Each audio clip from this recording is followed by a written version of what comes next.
Friends, మీ అందరికీ కూడా ఒక ఇంపార్టెంట్ ఇన్ఫర్మేషన్ షేర్ చేద్దామని వీడియో చేస్తున్నాను. చివరి వరకు చూడండి. It is quite important because it is related to the votes. అయితే నిన్న మొన్న మనం ఒక న్యూస్ చూసాం. 10+3 ఉన్న వాళ్ళు కూడా ఈ గ్రాడ్యుయేట్ ఎమ్మెల్సీ ఓటుకి నమోదు చేసుకోవడానికి ఎలిజిబుల్ అని. నేను నా చేతిలో గవర్నమెంట్ ఆర్డర్ చెక్ చేశాను.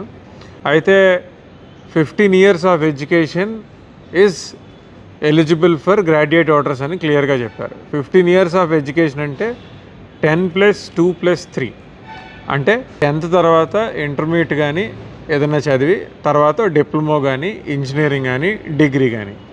అయితే ఇందులో ఉన్న ఇన్ఫర్మేషన్ ప్రకారం ఏంటంటే డిస్టెన్స్ మోడ్లో చేసిన వాళ్ళు కూడా గ్రాడ్యుయేట్ ఓటర్స్ కింద ఎలిజిబుల్.